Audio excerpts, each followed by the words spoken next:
반갑습니다.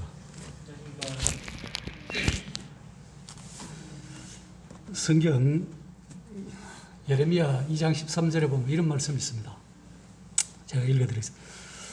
내 백성이 두 가지 악을 행하였나니 곧 그들이 생수에 거는된 나를 버린 것과 스스로 웅덩이를 판 것인데 그것은 그 물을 가두지 못할 터진 웅덩이들이니라.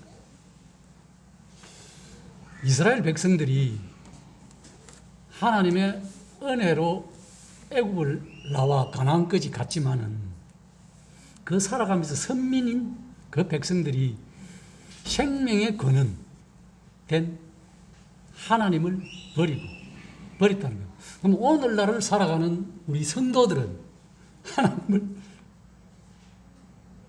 버릴 수 있느냐? 없느냐? 없죠. 당연히 버릴 수가 없습니다. 그런데 왜 성경에 이런 말씀이 기록되어 있느냐 하면은 오늘날 그리스도인들도 하나님을 버리는 것이 아니라 하나님을 망각하고 그냥 종교적으로 살아갈 수가 있다는 겁니다. 너무나 오늘날은 이 문화와 지식이 발달해 있기 때문에 사람들 심령에 하나님의 말씀이 씨를 뿌려서 싹이 나서 자라가기가 굉장히 힘든 토양이 되어 있다 이 말이에요. 말로는 갈급하고 고난 심령이지만은 실제적으로는 하나님의 말씀이 그하기에는 좀 딱딱한 밭들이다 이렇게 생각. 왜? 너무나 많은 물질 문명이 우리의 귀와 눈을 통해서 우리의 마음을 딱딱하기 때문에 그렇습니다. 참으로 거름을 주어 흙이 부드러운 토양이 되어서 씨가 발화를 잘 해갖고 열매를 맺어야 되는데 실제 열매 맺는 삶이 제 경험을 봐서 그렇습니다. 좀 귀한 세상이지 않나 이런 생각을 해보게 됩니다. 왜 그러냐 하면은 성경에는 이 생수란 말이 많이 나옵니다. 이것이 난주는 성령님을 인도해 줘요. 구약에서는 우리가 잘 아다시피 창세기 1장 2절 하나님의 신이 수면에 운행하셨더라고요. 천지 창조 때 하나님의 영이 성령이 함께 하셨어요. 구약에는 하나님의 영이 사람들에게 임했다가 떠나갔다는 것을 성경을 읽으면 나와 있습니다.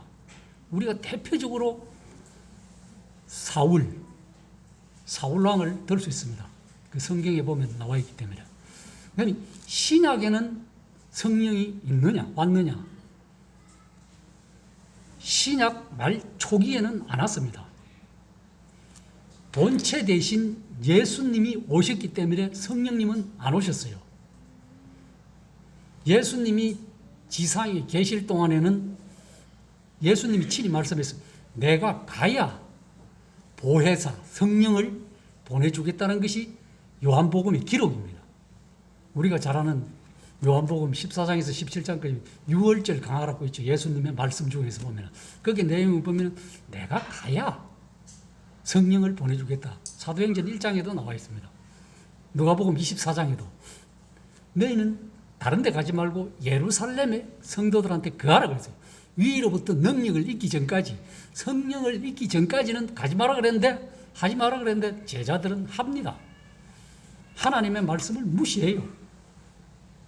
분명히 주님이 너희는 예루살렘 성을 떠나지 말고 여기서 능력을 입히 올 때까지 기다리고 있으라 그랬는데 성도들 마음대로 성령 없이 유다를 대신해서 제자들을 뽑습니다. 제비 뽑아. 마띠아와 또 한 사람. 난주 이제 교회는 우리가 잘 아시다시피 사순절 지나고 10일 후에 성령이 임하시고 그때부터 교회의 탄생이 시작되는 겁니다. 그때부터 성령이 이제는 그래서 그때부터 소위 말해서 은혜의 시대, 성령의 시대, 교회 시대라고 여러 말로 표현을 합니다. 구약에는 성령이 떠나갔다 임했다 했고 힘을 능력을 주고 모든 예언을 하고 다 했습니다. 그걸. 그런데 신약에는 성령이 우리 가운데 내주하십니다.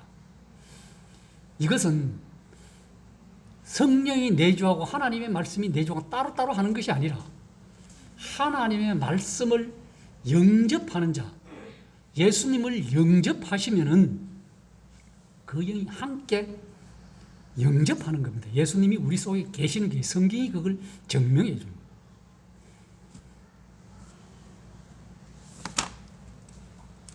우리가 잘 아는 요한복음 4장에 보면은 그렇게 표현해 주고 있습니다.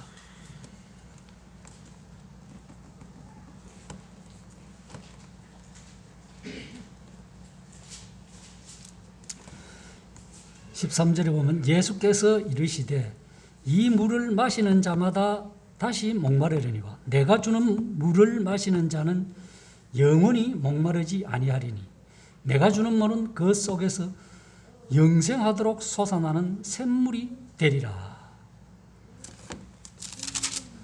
그 다음에 우리가 잘 아는 7장에도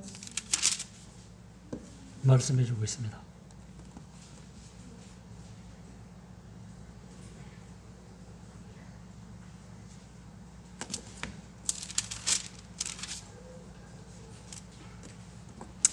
(7장 37절에) 보면은 이런 말씀이 있습니다. 명절 끝날 큰 날에 예수께서 외쳐 이르시되 누구든지 목마르거든 내게로 와서 마시라. 나를 믿는 자는 성경의 이름과 같이 그 배에서 생수의 강이 흘러나오리라. 여기서 보면은 성경은 이때 당시에 성경은 구약 성경을 말씀해 주고 있습니다. 신약은 시작도 안 했으니까. 근데 여기서 보면은 생수의 성경 이름 같이 그 배에서 생수의 강이 흘러, 이것을 성경은 증거해 주고 있어. 뭐를? 생수가 뭐냐? 이는 39절에 이는 그를 누구를 믿는 자들, 예수님을 믿는 자들, 하나님을 믿는 자들이 받을 성령을 가리킨다고 말씀해 주고 있습니다.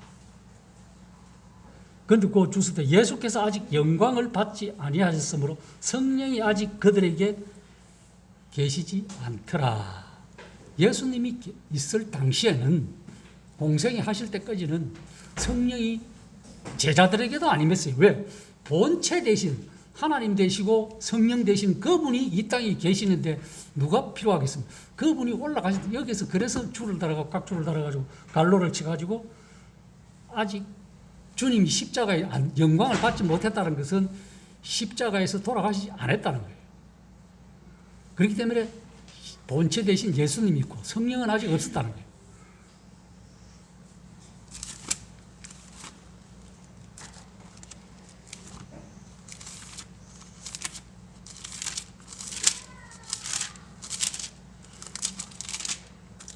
사도행전 1장에 제가 읽어드리겠습니다.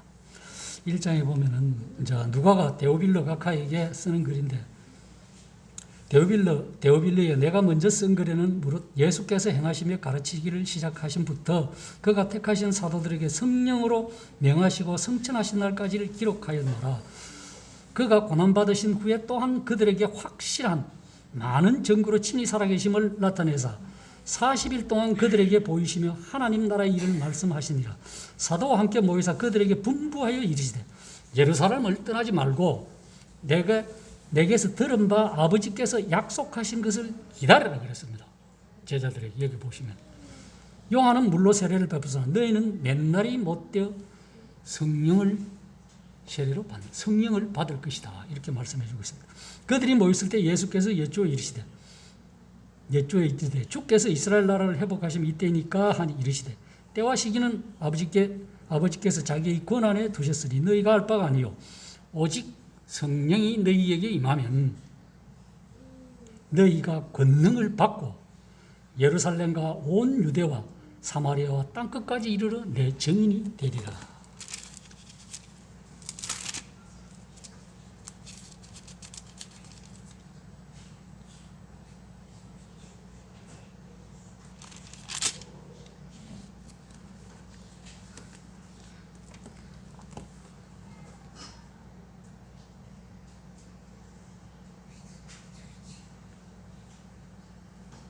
그럼 누가복음 24장 49절에 보면 볼지어다 내가 내 아버지께서 약속하신 것을 너희에게 보내리니 너희는 위로부터 능력으로 입혀질 때까지 이 성에 머물라. 예루살렘 성.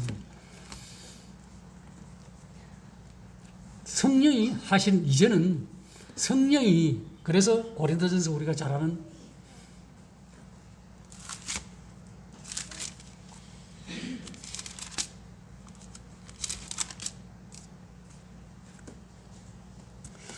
6장 19절과 20절에 보면은 너희 몸은 너희가 하나님께로부터 받은 바 너희 가운데 계신 성령의 전인 줄 알지 못하느냐. 너희는 너희의 자신의 것이 아니라 20절에 값으로 산 것이 되었으니 그런즉 너희 몸으로 하나님께 영광을 돌리라. 실제 말하면 우리의 육체 속에 거하는 우리의 마음 영혼 속에는 이제는 성령님이 내주하고 계신다는 거예요.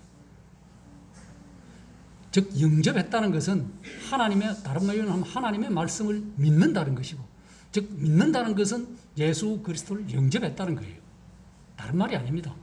성경에는 여러 가지 말로 표현해 주고 있습니다. 그것을 같이 한번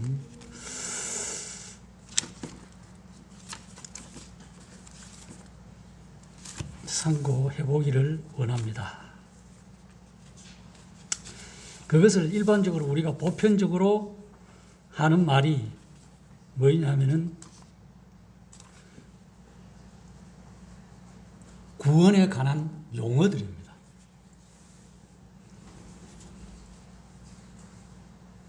성도들이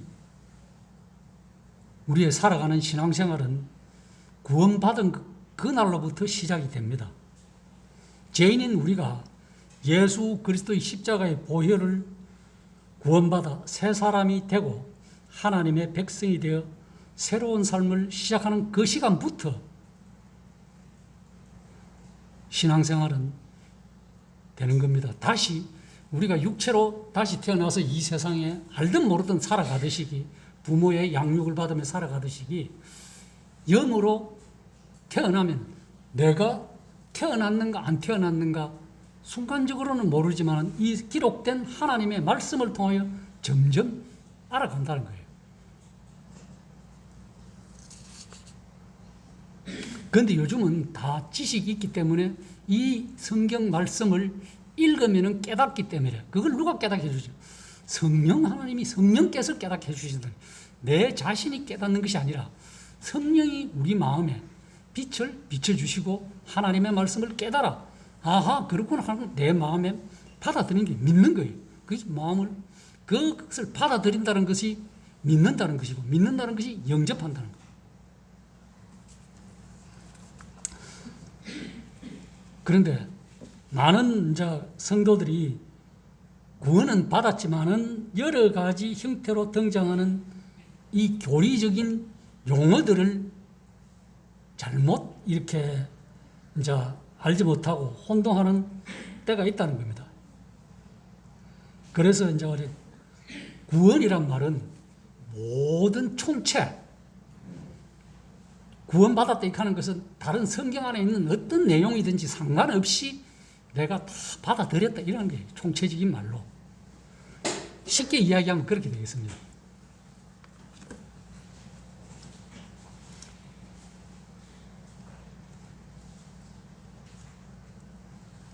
그런데 이 중에서 구원을 이래 하나하나 쪼개 보면은 구속이란 말도 개념이 되고 중생, 어렵게 됨,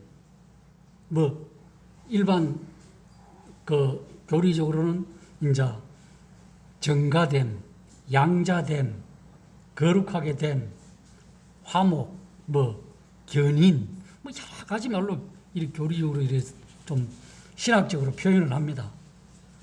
그런데 우리가 예수 그리스도를 믿을 때 본인이 시인하든 어떻게 알든 간에 어쨌든 성경의 지식을 다 몰라도 예수 그리스도를 믿는 그 순간 우리 영혼은 지옥 가지 않고 천국 갑니다. 이것이 성경에서 계속해서 변함없이 증거해 주는 하나님의 말씀이에요. 우리 영혼이 구원받아 그래서 지옥 가지 않을 때 야고보서 1장 21절에 보면은 1장 21절에 그 표현이 있습니다. 우리의 영혼들을 구원할 수 있는 이런 표현을 말씀해 주고 있습니다.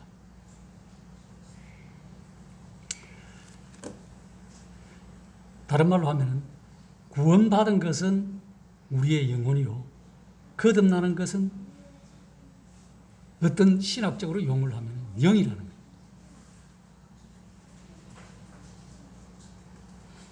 지옥이 있다는 말은 죄인들이 구원받아야 한다는 당위성을 말씀해 주고 있습니다. 우리가 잘 아는 누가복음 16장에 보면은 거기 보면은 잘 표현되어 있습니다. 실제적으로 지옥에 대해서 사람의 영혼이 지옥에서 고통받는 것을 분명하게 말씀해 주고 있습니다.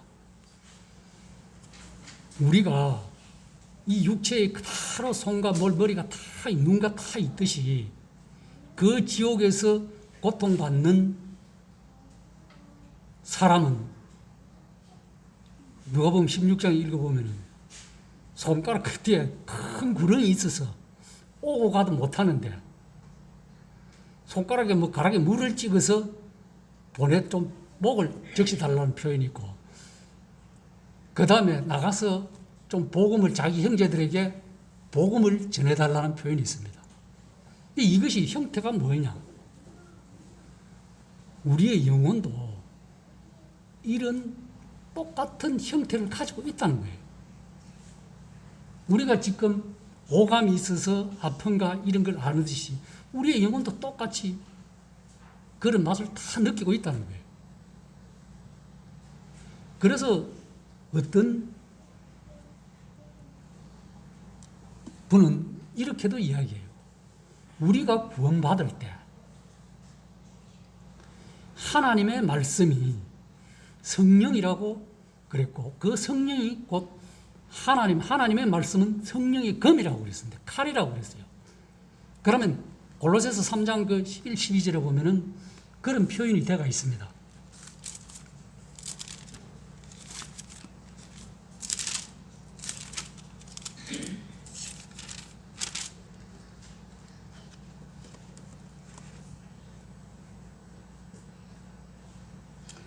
제가 읽어드릴게요.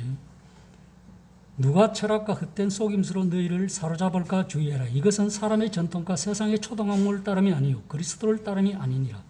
그 안에는 신성의 모든 충만이 육체로 가시고 너희도 그 안에서 충만하여졌으니 그는 모든 통치자와 권세의 머리시라. 또 그 안에서 너희가 손으로 하지 아니하는 할례를 받았으니 곧 육적의 몸을 벗는 것이요 그리스도의 할례니라. 여기 보시면 11절에 보면 골로새서 2장 11절에 너희도 그 안에서 충만하여 그의 모든 통치 11절에 또 그 안에서 너희가 손으로 하지 아니하는 할례를 받았으니 우리가 잘 아시다시피 할례는 아시잖아요. 할례 포경수술이잖아요. 그런데 여기서 곧 육의 몸을 벗는 것이요 그리스도의 할례다. 그리스도가 우리를 어떻게 할례를 줍니까? 쉽게 표현하면은 어떤 분이 그랬어요. 장갑에 손가락이 있으면 장갑의 형태가 있잖아요. 그렇죠. 그 다음에 누구 쉽게 말하면은 어떤 표현이 냉장고에 어떤 형태로든지 냉장고에 넣으면 물이 그 형태로 얼잖아요. 예를 들어서 사각으로 넣으면 사각의 형태가 되고 별 모양으로는 별 모양의 얼음이 형태가 되잖아요.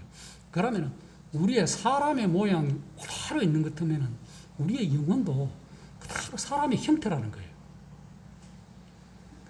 그러면 이 육의 몸을 벗는 그리스도의 할례라는 말은 어떤 분이 그랬어요.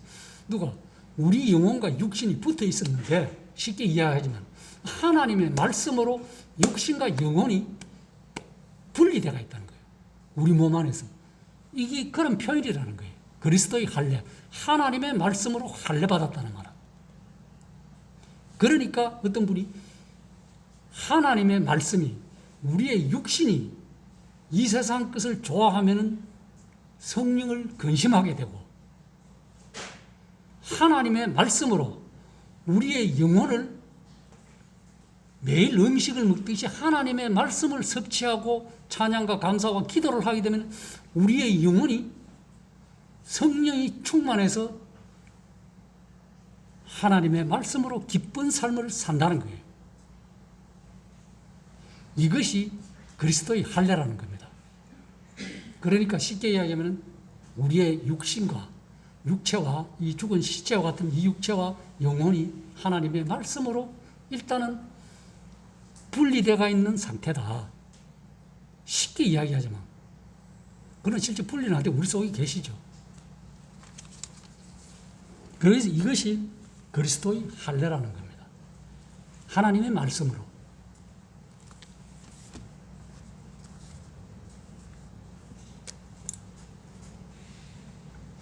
그 다음에 우리가 잘 아는 구속이란 말도 있습니다. 구원, 구속. 구속이란 말은 쉽게 다른 조금씩 뉘앙스는, 뜻은 정확하게 조금씩 틀립니다. 정확하게 이야기하지만 구속은 죄인이 노예 상태에 있었는데 하나님께서 값을 치르고 사셨다는 뜻. 우리는 예수 그리스도의 죽음으로 완전히 값을 지불되어 속박에서 풀려나 자유롭게 된 것을 말씀해 주고 있습니다.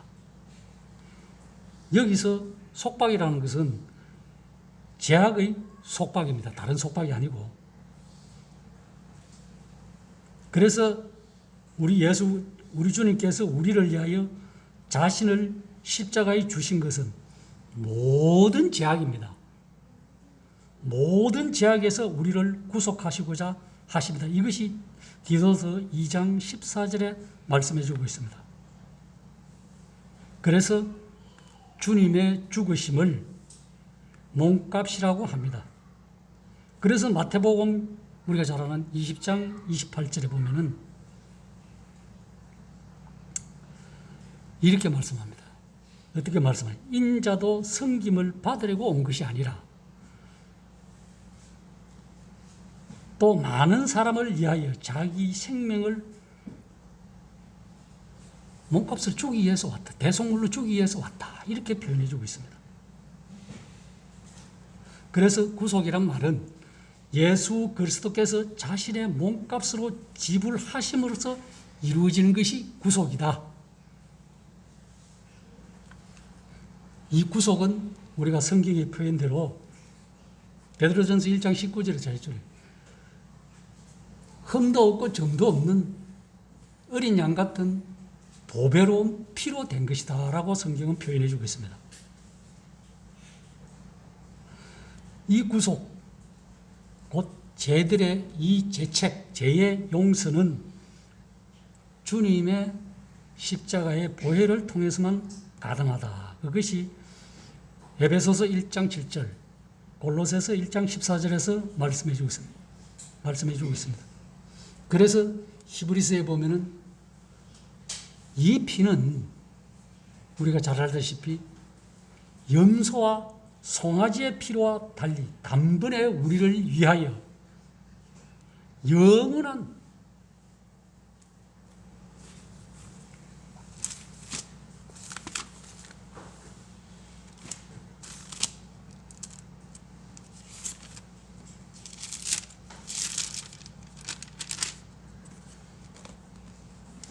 히브리서 9장 12절에 보면은 염소와 송아지의 피로 하지 아니하고 오직 자기의 피로 그리스도의 피로 영원한 속죄를 이루사 단번에 성소에 들어가게 하셨느니라. 영원한 속죄를 오늘 지어서 내가 회개할 때까지 속죄하는 것이 아니라 처음부터 끝까지 끝이 어딘 거는 모르지만은 영원한 속죄라는 거예요. 주님은 영원한 속죄를 위해서 우리 십자가에 돌아가셨다는 거예요. 그다음에 중생. 이것은 또 다른 말로 거듭난 새로운 출생, 두 번째 출생이라고 표현해 주고 있습니다. 우리가 잘 아는 중생이란 성령에 의해 옛 사람 안에 새 사람이 창조된 것을 말씀해 주고 있습니다. 그래서 구원받은 사람을 새 사람이다 이렇게 말씀하고 됩니다. 우리 죄인이었던 우리가 거듭날 수 있는 유일한 길은 성령의 능력에 의해서라고 성경은 말씀해 주고 있습니다. 이것은 죽어있던 영혼, 영이, 그래서 우리가 잘 아는 에베소서 2장 1절에 보면 허물과 죄로 죽었던 너희를 살리셨다. 허물과 죄를 죽었다. 그래서 중생, 하나님의 영이 살리는 것으로 영적 소생이요 새로운 출생이다, 새로운 창조다 이렇게 보면 됩니다. 쉽게 이야기하시면은 우리가 태어나는 것이 부모로부터 태어나는 것이 순간적으로 태어나듯이 우리의 영적 출생도 하나님의 말씀에 의해서 순간적으로 태어나는 거예요. 이것이 내가 결심하고 어떤 일은 그것도 되겠지만은 내가 결심하면은 내 결심은 바뀔 수가 있어요. 언제든지. 하나님의 말씀을 순수하게 순전하게 안 받아들이고 단순하게 안 받아들이면 내 이해심과 내 이해력으로 내 지식으로 믿는다면은 언제든지 그 지식이 변하고 이해력이 변하면은 버릴 수 있다는 거예요. 그러나 성령의 조명을 받아서 내 마음에 깨닫고 바뀌게 되면 변할 수가 없다는 거예요.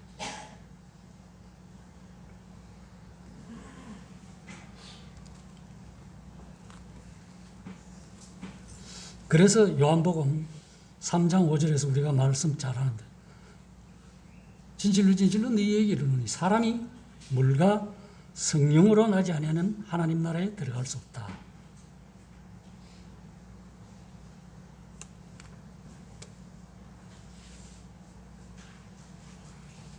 그래서 성경은 새로운 출생, 중생이란 우리 영혼을 구원하는 하나님의 말씀을 들음으로써 생겨난 믿음에 의해 이루어진다고 말씀할 수 있겠습니다. 그 다음에 또 전가라는 말은 쉽게 내 것을 다른 사람에게 전가해 주는데 주님의 것이 나한테로 왔다는 거예요. 이 전가. 그래서 내 것을 누군가에게 넘겨주는 것, 전가, 교리 중. 그러면 예수님 것이 내게 넘어왔다는 거예요. 뭐가? 예수님의 거룩과 의와 그 모든 것이 그 믿는 순간에 내가 인지하든 못하든 이미 내 것이 되었다는 거예요. 이제 그것을 우리가 성경을 통해서 일평생 배워가야 되고 자라가야 되는 과정이 신앙생활인 것입니다. 내가 예수님께 전가되었다고 모든 것이 뿅 하고 내가 다 아는 것이 아니라는 거예요. 어린아이가 태어나서 자라가서 점점 자라가듯이. 그래서 성경에서 누가복음에 그렇게 표현해 주고 있습니다. 예수님을. 지혜와 키가 자라가며 하나님과 사람들에게 사랑스러워 가더라. 예수님도 그렇게 태어나서 그렇게 자라갔어요. 그럼 우리 성도들도 마찬가지입니다. 성령으로 태어나면 새롭게 되면 구원받으면은 성경을 통해서 지혜와 키가 자라가는 것이 아니고 하나님의 말씀이 점점 성숙해져가고 하나님과 다른 사람들로부터 사랑스러움을 받는 것은 복음으로 자꾸 성장해 간다는 거예요. 장성한 분량이 이른다는 거예요. 성도들의 신앙을.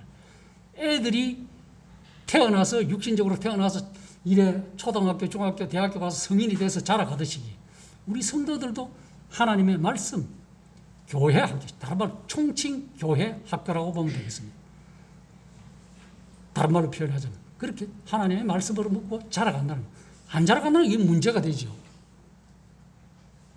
애를 학교에 보냈는데 초등학교, 중학교, 고등학교, 대학교까지 보냈는데 아무것도 모른다면 문제가 심각한 건 아니겠습니까? 세상이 어떻게 살아가겠습니까? 세상에 살아갈 힘들지 않겠어요? 그와 마찬가지로 우리도 신앙생활의 이 과정을 내가 학생이다 이렇게 생각하면 쉽습니다. 하나님의 말씀을 매일 읽고 듣고 깨달음으로써 내가 자라간다.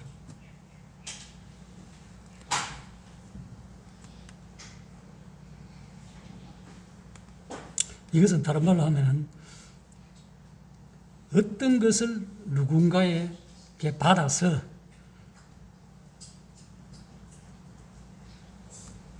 내가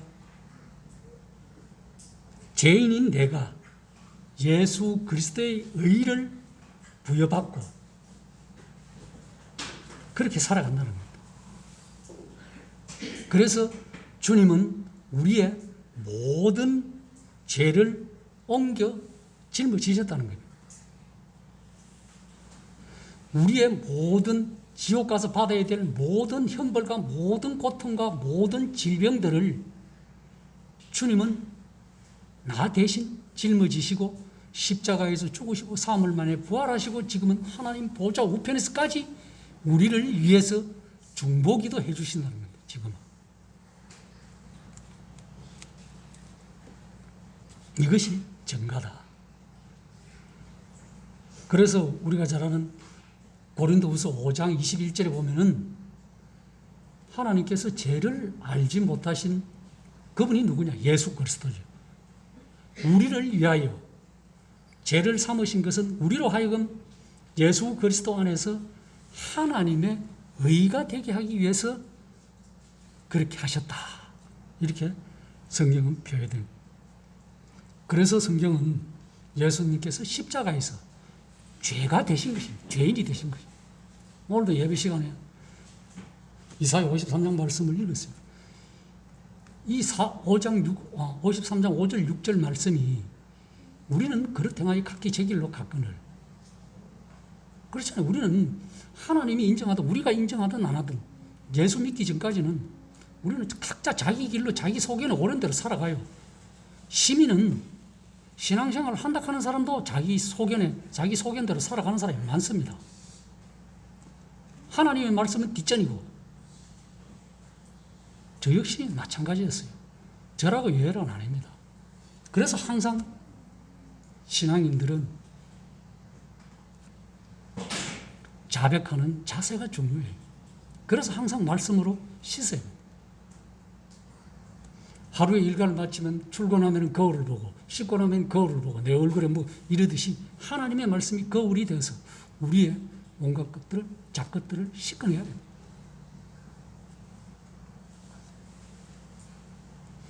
우리가 잘 아는 어렵게 됨, 다른 말로 하면 칭의. 이것은 죄인이었던 우리가 예수 그리스도께서 우리에게 의를 전가해 줄 때, 이 해준 이 의를 내가 믿고 신뢰할 때 하나님께서 그를 믿는 나를, 우리를 의롭다고 인정해 주시는 것입니다. 창세기에 보면 하나님, 아브라함이 뭐 때문에 의로워졌다고 말해줍니까? 단순히 그를 믿으니까. 다른 거 표현. 믿으니까 하나님께서 그를 의롭다고 인정해 주신 거죠. 그럼 오늘을 살아가는 신약에 있는 사람들, 누구를 예수 그리스도께 십자가에서 지시고 내 대신 내가 죽어야 될 그 모진 고난과 고통을 대신 담당하시고 나의 모든 것들을 짊어지시고 죽으시고 부활해서 그 의로움을 내가 대신 가 있다는 거예요. 그걸 인정합니다. 그걸 받아들이는 것이 쉽게 말하면 구원이고, 다른 말로 하면 거듭났다고 중생했다고 하고 어렵다 그러고 그렇게 표현하는 거예요.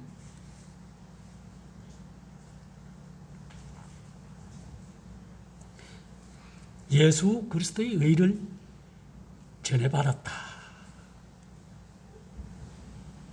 그래서 우리가 잘 아는 로마서 4장 5절에는 보면은 행함이 없어도 경건하지 못한 자, 경건하지 불경건한 자를 의롭다 하신, 값없이 의롭게 되었다고 또한 다른 성경에서 로마서 3장 24절에 그리스도 예수 안에 있는 구속을 통하여 그의 은혜로 값없이 의롭다함을 받았다는 거예요. 성경에서는 이걸 계속해서 로마서에서 보면 누구 표현대로 로만 로드라고 계속 이런 말씀을 증거해주고 있습니다. 그래서 디도서 3장 7절에는 우리가 그의 은혜를 인하여 어렵게 되어 영원한 생명의 소망을 따라 기업의 상속자가 되었다는 거예요.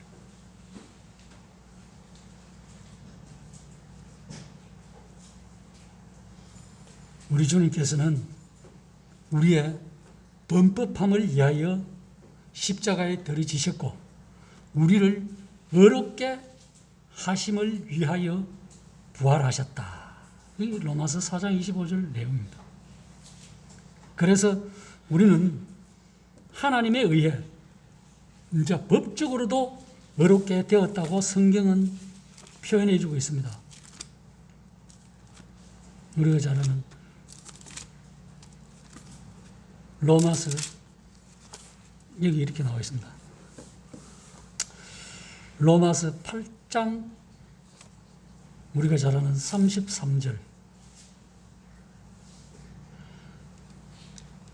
그런즉 이 일에 대하여 우리가 무슨 말을 하리요? 만일 하나님께서 우리를 위하시면 누가 우리를 대적하리요? 참 이 황금사슬 같은 말씀입니다.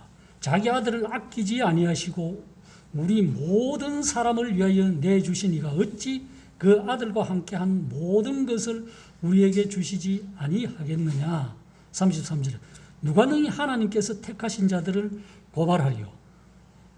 의롭다 하신 이는 하나님이라는 거예요. 다른 사람도 아니고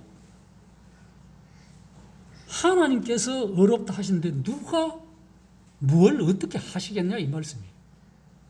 성경이 그래 하니까 내가 그렇다는 것이 아니고 누가 그렇다는 것이 아니고 하나님께서 기록된 이 성경을 통해서 우리에게 그렇게 가르쳐주고 있다는 거예요. 그래서 이걸 쭉 보면 누가 정죄하리요? 죽으실 뿐만 아니라 살아나신 이는 그리스도시니 그는 하나님의 우편에 계신 자요 우리를 위하여 간구하시는 자다. 그 다음에 잘 아는 우리가 로마서 8장 1, 2절 3절까지 그러므로 이제 그리스도 예수 안에 있는 자는 결코라는 겁니다.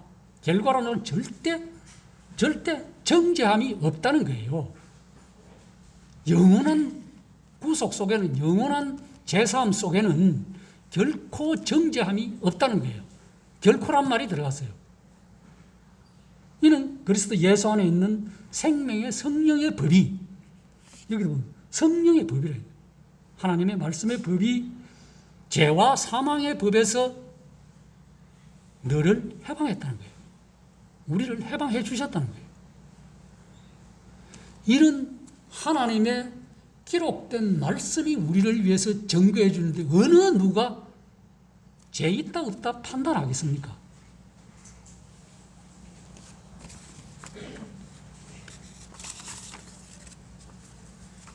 우리가 선행으로 구원받는 것은 아니지만은 구원받고 난 이후에 선행은 당연히 해야 될 구원의 열매가 선행이에요. 우리가 잘 아는 에베소서 2장 8, 9절에 그 말씀을 하고 10절에서 그 말씀을 해주고 있습니다. 너희가 그 은혜를 인하여 믿음으로 말미암아 구원을 얻었나니 이것이 너희에게서 난 것이 아니라 하나님의 선물이다. 행위에서 난 것이 아니 누구든지 자랑하지 못한다.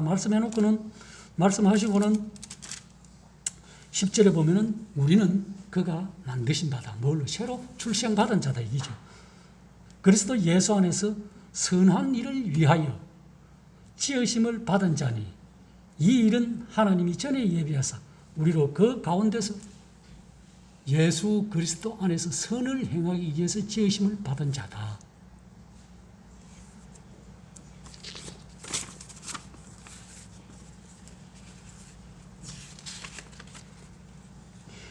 이것을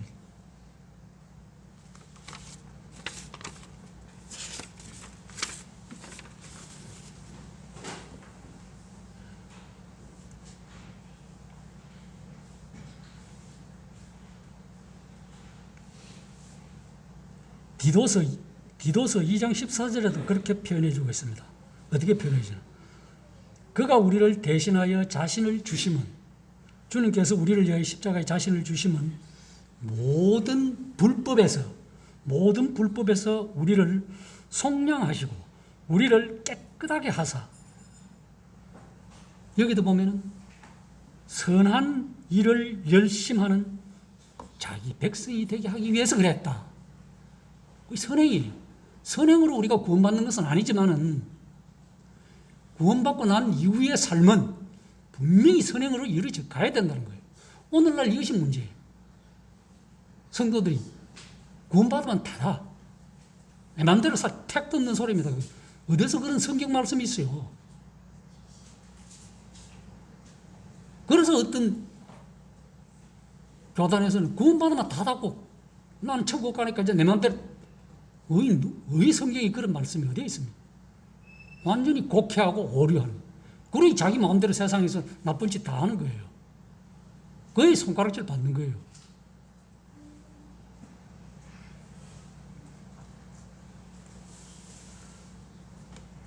선행은 우리가 받는 구원의 근원은 아니라 할지라도 열매라는 겁니다.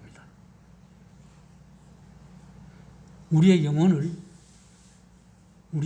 구원을 가져다 주는 것은 예수 그리스도를 믿는 그 믿음이며, 구원받은 영혼이 할 수 있는 최대의 것은 선행의 열매라는, 그 선행이라는 거예요. 반대로 뒤집어 이야기하면 정말로 성도들이 살아가면서 조그마한 선행도 없다면 그건 자기 자신을 심각하게 고려해 봐야 되는 거예요.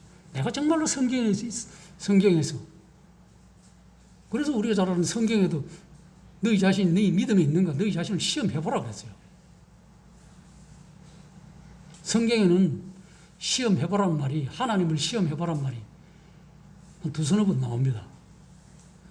구약에서도 하나님께서 하나님 자신을 시험해보라, 뭘 시험해보라 했습니까? 하나님 앞에 제물을 드리면은 하늘의 문을 열고 복을 주나 안 주나 시험해보라 그랬어요.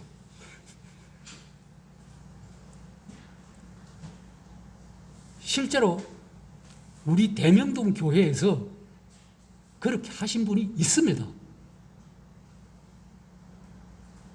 지금 돌아가셨어요. 직접 간증하신 거예요. 그분이 참 시골에 살면서 부산대학교 약대 다니실 때 시민은 옛날에는 헌혈하면 돈을 줬어요. 옛날에는 제가 기억하기로도 그렇습니다. 나무집에 가정교사 하면서 그렇게 공부해가지고 자수성가 하신 분이 있어요. 이 말씀대로 살았다고 간증하신 분입니다. 그래서 하신 분이 있어요.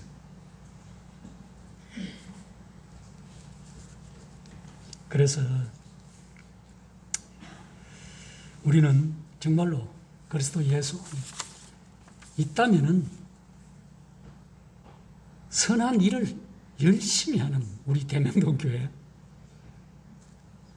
뭐 누구나 할 것 없이 누가 뭐 그렇다 저렇다가 아니라 우리 모두가 우리의 모든 불법에서 속량해 주신 예수 그리스도의 은혜를 망각하지 아니하고 선한 일에 열심하는 하나님의 자녀요 빛 가운데 걸어가는 백성이 되기를 원합니다. 그런 삶으로 하루하루를 살아가시면 좋겠습니다. 감사합니다.